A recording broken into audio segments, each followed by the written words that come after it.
Okay, I need to vent. So I am venting to all of you. And what am I venting about? Something that I've been talking about for decades now, especially this last decade, and how we as chiropractors should be on the forefront of understanding this information, being able to put the pieces together, and being able to be out there and talk with parents, teachers, and counselors. What the heck am I talking about? I am talking about ADHD, but maybe in a different perspective than you are used to hearing about. So is ADHD solely a attention deficit disorder? Or is it also potentially a motor problem?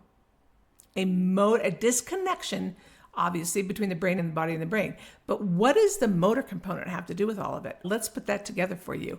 And this is really the basis of the Foundations of Neural Development course, especially when I talk about prenatal stress and that first year of life and walk you through those proper progressive neuromotor patterns that have to happen during that time in order for later on proper learning attention behavior to happen.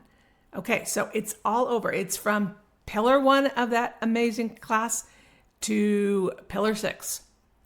And I've been teaching about primitive reflexes for over 25 years. So I got this paper.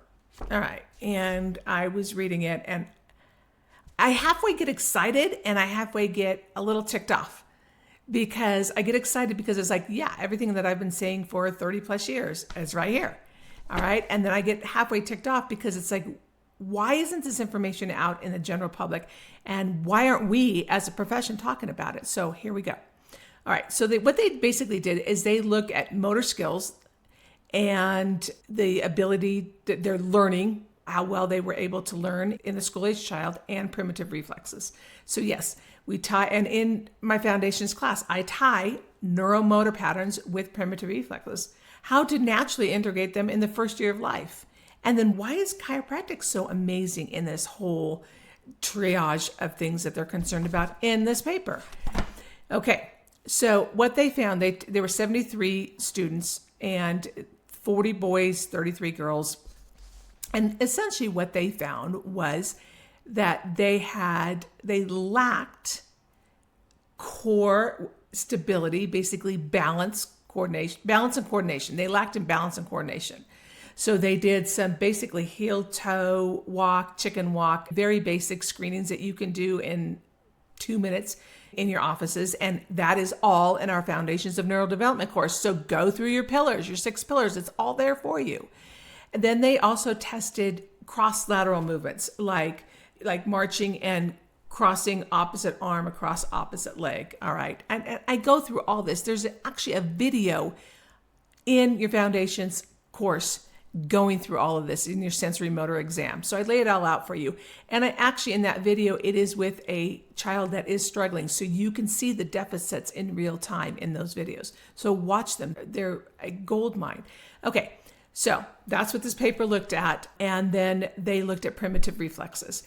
And the 2 in this paper that they happened to find that were still immature were the spinal galant and the Landau's reflex. And essentially, they put together that kiddos that have poor motor development, one, we should be looking for that in order to help potentially pinpoint or be able to watch for struggles in those kiddos for later on struggles of ADHD, and also how those with ADHD could benefit with specific types of exercises, etc., to enhance motor coordination. Duh. All right, so let's put it together. So we know from adult studies, we don't have them in kiddos yet, but that the chiropractic adjustment can alter somatosensory processing in the cerebellum and the prefrontal cortex. And those 2 areas are huge for what we call executive functioning control, for higher cognitive control, which is lacking in ADHD. The adjustment can be a profound driver in helping the brain understand the information coming in from the body, like the movement. All right, so right there, we should understand that connection and be able to talk to our parents when they're in offices about the benefits of chiropractic in motor control and coordination, and how motor control and coordination can contribute to ADHD.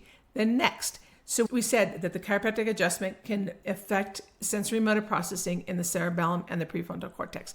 The prefrontal cortex is a prime area known to be linked with ADHD. So there's another connection for you right there.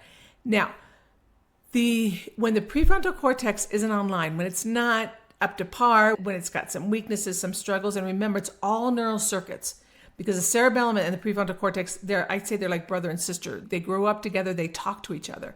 And again, they both have a profound impact in executive functioning. Again, a thing that is offline in those with ADHD that struggle with learning, attention, and behavior. We need to ensure that those neural circuits are talking to each other and that they're able to develop in the optimum fashion as possible.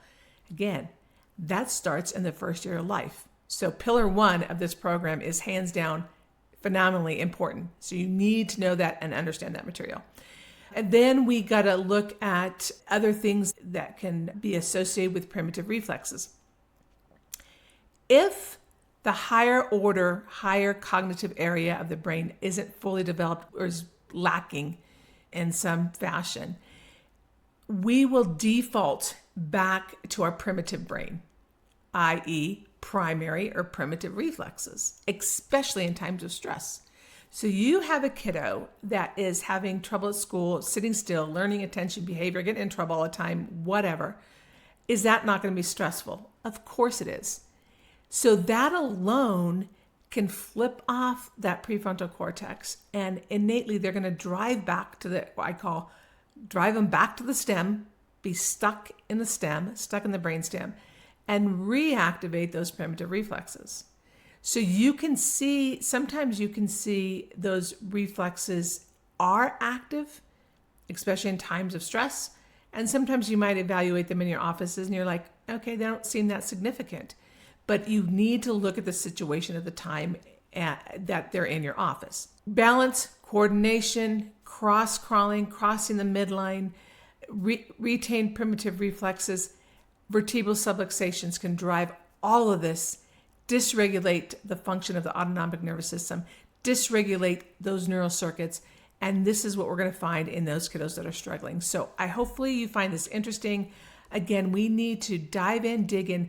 The information in your foundations course is phenomenal. If you're not in that course, it's time to dive in, because we need to get out there and spread this word and tie these pieces together so we can be in the forefront of these kiddos that are struggling out there in the school system.